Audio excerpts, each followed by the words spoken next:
Right breaking చేస్తున్న మెదక్ జిల్లాలో municipal ఎన్నికల నిర్వహణకు అధికారులు అన్ని ఏర్పాట్లు పూర్తి చేశారు. జిల్లాలోని మెదక్, రామయ్యంపేట, తూప్రాన్ మున్సిపాలిటీలోని ఉదయం 7 గంటల నుండి సాయంత్రం 5 గంటల వరకు పోలింగ్ కొనసాగనుంది. ఇక రామయ్యంపేట మున్సిపాలిటీలో 12 వార్డులకు గాను 48 మంది అభ్యర్థులు పోటీలో ఉన్నారు. 12 వార్డులకు గాను 24 పోలింగ్ కేంద్రాలను అధికారులు ఏర్పాటు చేశారు. జిల్లాలో ఎలాంటి అవాంఛనీయ సంఘటనలు జరగకుండా జిల్లా పోలీసు యంత్రాంగం గట్టి బందోబస్తు ఏర్పాటు చేశారు. ప్రశాంత వాతావరణంలో ఓటర్లు తమ ఓటు హక్కును వినియోగించుకోనున్నారని అధికారులు కోరారు.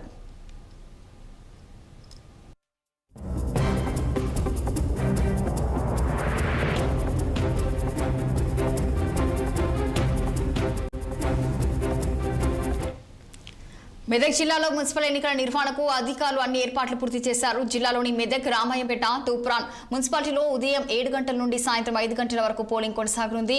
ఇక రామయ్యంపేట మున్సిపాలిటీలో 12 వార్డులకు గాను 48 మంది అభ్యర్థులు పోటీలో ఉన్నారు. ఇదే అంశానికి సంబంధించి మరింత సమాచారం మా ప్రతినిధి శ్రీనివాస్ ఫోన్ లైన్ లో అందించేందుకు సిద్ధంగా ఉన్నారు. చెప్పండి శ్రీనివాస్, మరి దీనికి సంబంధించిన పూర్తి డీటెయిల్స్.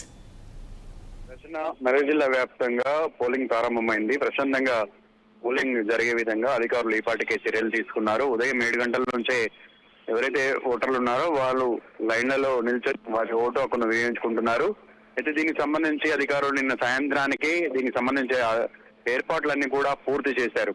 అయితే గత కొన్ని రోజులుగా అన్ని పార్టీలు తమ పూర్తి ప్రచారాన్ని నిర్వహించుకున్నాయి. తమకే ఓటు వేయాలంటూ రకరకాల ప్రలోభాలు చేసేందుకు కూడా ప్రయత్నించారని చెప్పుకోవచ్చు.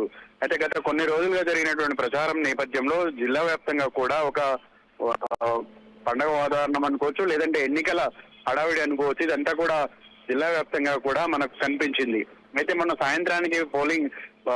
సాయంత్రానికి ప్రచారం సమయం వచ్చినట్టు మైకులు కానీ ఇవన్నీ మూగపోయాయి. దాని తర్వాత ఎవరైతే ఈ ఎన్నికల బరిలో నుంచున్నా వారు ఓటర్లను మభ్యపరిచేందుకు రకరకాల తాయిలాలు కూడా పనిచేందుకు వాళ్ళు ప్రయత్నించినటువంటి పరిస్థితి. జిల్లాలో కొన్ని ప్రాంతాల్లో పోలీసులు డబ్బులు పంచుతున్నటువంటి ఎవరైతే నాయకులు ఉన్నారో వారిని కూడా పట్టుకోవడం జరిగింది. దానికి సంబంధించి చర్యలు కూడా తీసుకుంటామని చెప్పిన పరిస్థితి కనిపించింది. జిల్లా వ్యాప్తంగా చాలా ప్రాంతాల్లో కూడా ఈ ఉద్రిక్త వాతావరణం ప్రచార నేపథ్యంలో కొనసాగిందని చెప్పుకోవచ్చు.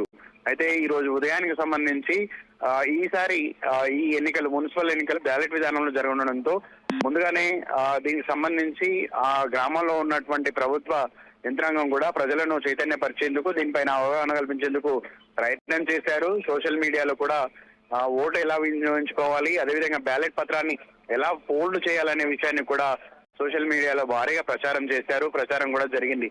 దీనికి సంబంధించి వృద్ధులు కావచ్చు, లేదంటే మిగతా ఓటర్లందరూ కూడా ఈ ఓటు హక్కును వినియోగించుకోవాలంటూ కూడా చైతన్యం కలిగించేటువంటి పనిని ఎలక్షన్ కమిషన్ కూడా నిర్వహించిన పరిస్థితి కనిపించింది. మరోవైపు ఈ మున్సిపల్ ఎన్నికల్లో మద్యం, అదేవిధంగా డబ్బు ఎయిర్లైన్ పారిందనే చెప్పుకోవచ్చు. ఓటర్లను మభ్య పట్టేందుకు, అదేవిధంగా లోపరుచుకునేందుకు రకరకాల ఎత్తులు వేసినటువంటి పరిస్థితి. మరోవైపు ఎన్నడూ లేని విధంగా ఈసారి ఓటర్లకు కూడా భారీగా డబ్బులు పంచేందుకు పార్టీలు సన్నద్ధమయ్యాయి. దానికి సంబంధించి భారీ మొత్తంలో మద్యాన్ని కూడా పంచినటువంటి పరిస్థితి కనిపించింది.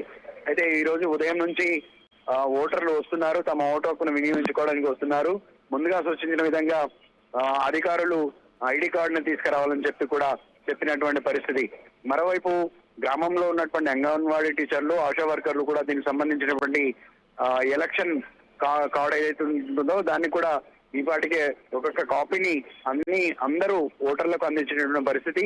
ఓటు వేయడానికి వెళ్ళినప్పుడు అది తీసుకెళ్లాలని కూడా చెప్పినటువంటి పరిస్థితి. ఉదయం నుంచి వస్తున్నటువంటి ఓటర్లకు ఓటింగ్ కేంద్రాల వద్ద అన్ని ఏర్పాట్లు చేశారు. అదేవిధంగా ప్రథమ చికిత్స కేంద్రాన్ని కూడా ఏర్పాటు చేసినటువంటి పరిస్థితి. మరోవైపు ఎవరైనా థ్యాంక్ యూ శ్రీనివాస్.